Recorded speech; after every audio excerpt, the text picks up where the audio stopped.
10 sci-fi movies that couldn't be saved by great special effects. When a sci-fi movie with a smart script, engaging premise, and strong performance is bolstered by great special effects, you get some of the greatest science fiction films ever captured on screen. However, special effects alone are not enough to make a great movie, and without a strong narrative foundation and compelling performances to back it up, you end up with movies that look great but still feel ultimately disappointing. While studios may put hundreds of millions of dollars behind expensive big-budget releases, if the story's not compelling, audiences will reject the film. Plenty of the best sci-fi movies of all time were characterized by having great visuals and awe-inspiring special effects. While the groundbreaking CGI in films like Jurassic Park embodies everything that's great about cinema, the fact that this same franchise has so many lackluster releases proves that visuals alone can only get you so far. While all these films featured great special effects, that was not enough to save them. The Wachowskis revolutionized Hollywood with the release of The Matrix in 1999, and although the sequels have their supporters, it's clear that the follow-up films did not have nearly the same impact.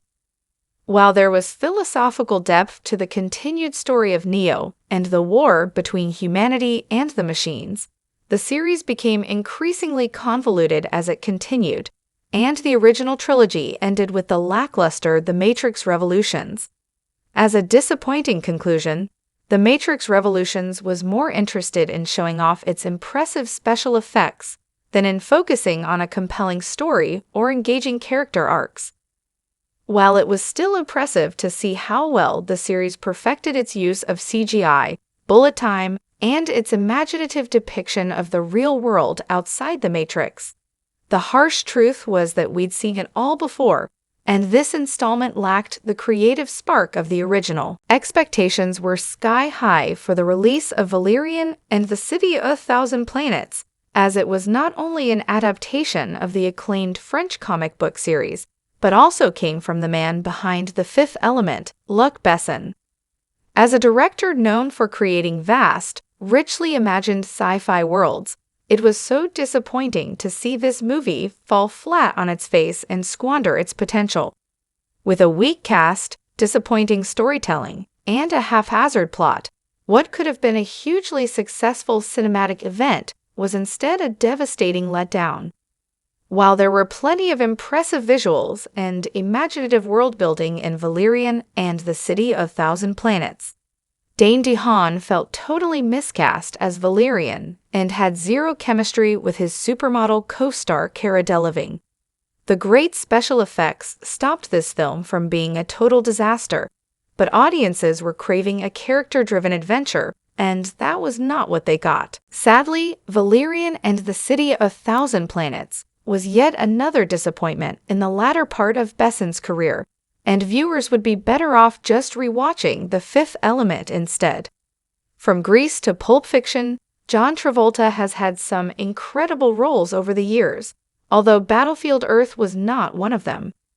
This notorious box office flop was such a failure that its production company, Franchise Pictures, was sued by its investors and went bankrupt after it emerged. They had overstated the film's budget by $31 million.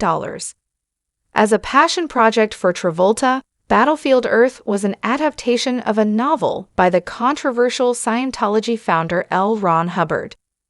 With its questionable religious associations and a story about a rebellion against the alien Cyclos who ruled Earth for 1,000 years, despite its poor reception, Battlefield Earth contained brief glimmers of greatness when it showed off some impressive special effects. But the issue with this was that even the effects were inconsistent, as some scenes looked great, and others looked like poor one-pound video game cutscenes. With an abysmal 3% on Rotten Tomatoes, Battlefield Earth sadly does not even meet the criteria for a so-bad-it's-good movie, and should just be forgotten about entirely. The Terminator franchise started with 2 all-time great sci-fi movies and has continually tried and failed to reach those heights ever since.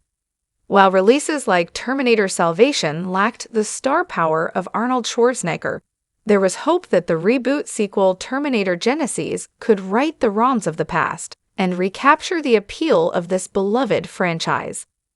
While Terminator Genisys definitely got the special effects right, everything else felt like a convoluted retread of all that came before. With Emilia Clarke taking over Linda Hamilton's iconic role of Sarah Connor, this Game of Thrones star even later expressed her disappointment with Terminator Genisys. In an interview with Vanity Fair, Clarke stated that director Alan Taylor was eaten and chewed up on Terminator, and that no one had a good time on the film, even going as far as to say she was relieved that they didn't make a sequel.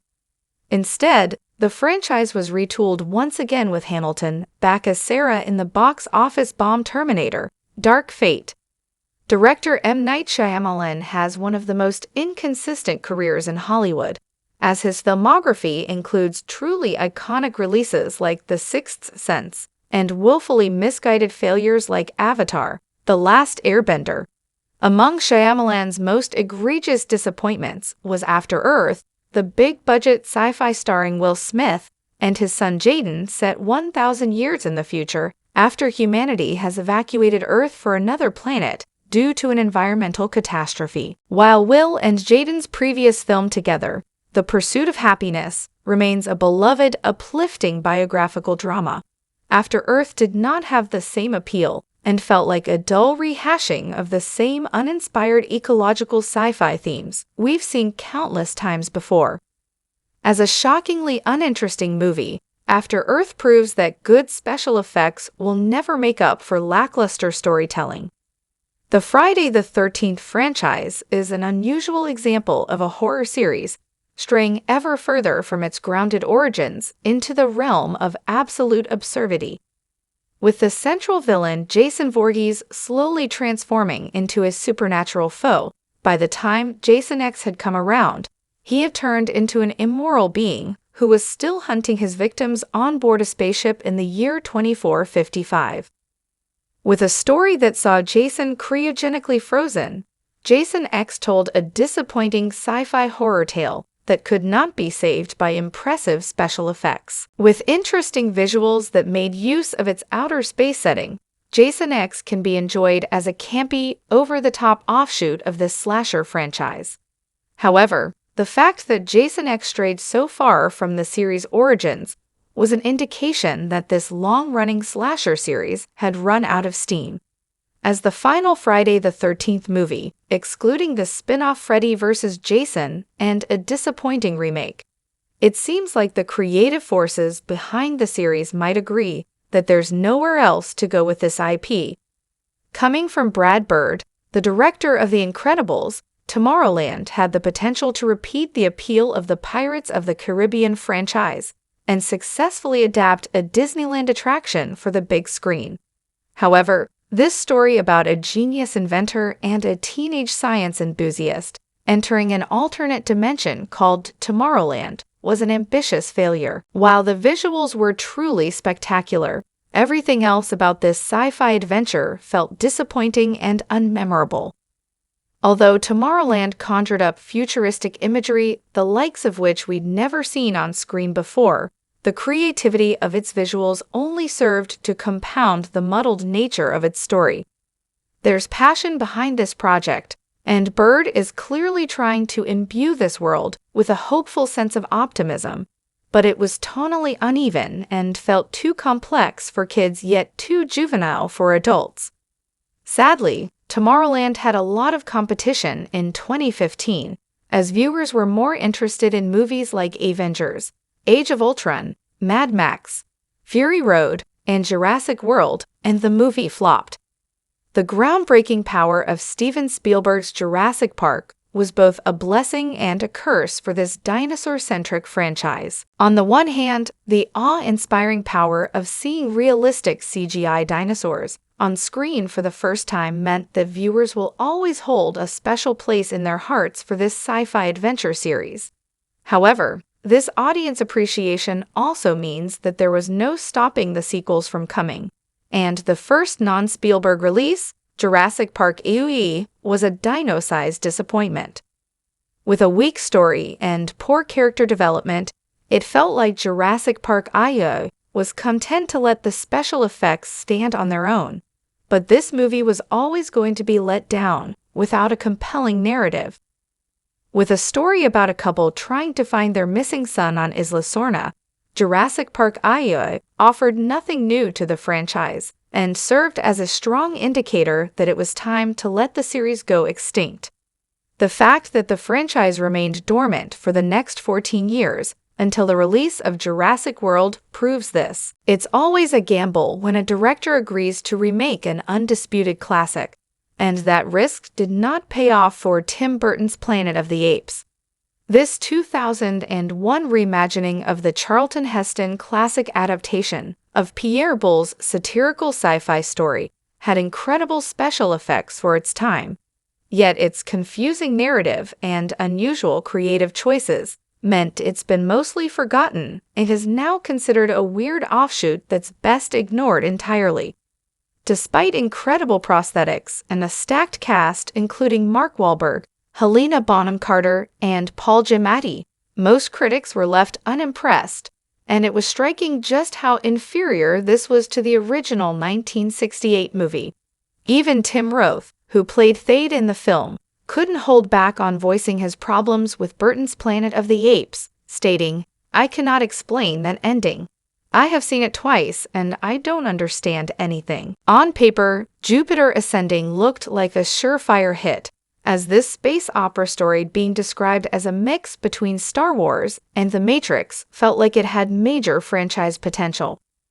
Written and directed by the Wachowskis and starring Channing Tatum with Mila Kunis, Jupiter Ascending told the story of an interplanetary warrior teaming up with an ordinary cleaning woman to help her fulfill her universe-spanning destiny. With state-of-the-art special effects and a budget estimated to be over $200 million, it's almost impressive how much this film faltered. Jupiter Ascending was one of the most infamous box office bombs of all time that signaled yet another letdown from the Wachowskis after their adaptation of Cloud Atlas failed to make much of an impact. With incoherent themes relating to indulgence and consumerism, Jupiter Ascending was the recipient of 6 Razzie nominations, with Eddie Redmayne taking home the award for Worst Supporting Actor. While Jupiter Ascending was bursting with potential, it just never lived up to it.